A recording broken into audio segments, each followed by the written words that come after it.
যদিও ডাক্তার এখানে বসে বড় বড় চোখ করে আমার দিকে দেখতেছে। আছে আপনাদের মসজিদে ডাক্তার আছে, বড় বড় চোখ করে দেখতেছে যে হুজুর তো লম্বা চলতেছে, অথচ একটু আগেই আমার রিপোর্ট চেক করে আসছে। সারা দুনিয়ায় তো ছড়াই গেছিল, মরেই গেছিলাম।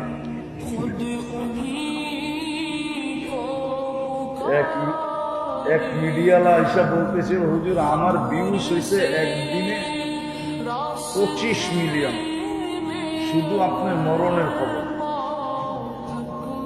এবার বোঝেন অর্থ আবার কিরকম হয়েছে। 25 মিলিয়ন 24 ঘন্টায় ভিউজ হয়েছে আমার মরার খবর। দোয়া করেন আল্লাহ হায়াত দেখ। আর আমার ছেলেদেরকে আমি বলবো একটা কথাই বলবো, যদিও কথা বলার দরকার ছিল বেশি, কিন্তু শরীর অনুমতি দিতেছে না, এই জন্য বলতেছি না। একটা কথাই বলবো ছেলেদেরকে, যে জান যাইতে পারে কিন্তু আহলে সুন্নাত ওয়াল জামাতের বাহিরে কখনো যাবে। জান চলে যেতে পারে, জান তো যাবেই, জান তো আজ যাক আর কাল যাক, ঠিক না? যদিও আমার মৌতের কথা খুব প্রচার হয়েছে কিন্তু মিথ্যা, ঠিক না? কিন্তু একদিন তো সত্য হবে, না হবে না? জান তো একদিন যাবেই,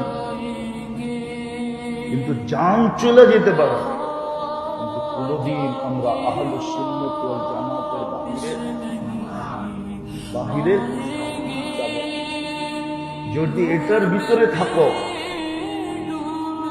তাহলে তুমি দেওবন্দিয়াতের ভিতরেও থাকবে।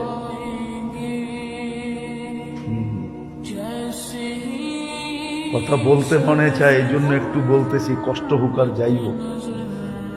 দেওবন্দকে ধরে রাখা মানি হলো এক হাদিসকে ধরে রাখা।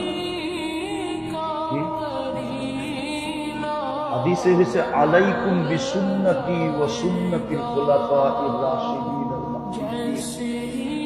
আল্লাহর রাসূল বলে আমার সুন্নত এবং খোলাফায়ে রাশিদিনের সুন্নতকে মজবুতির সাথে ধরে রাখো।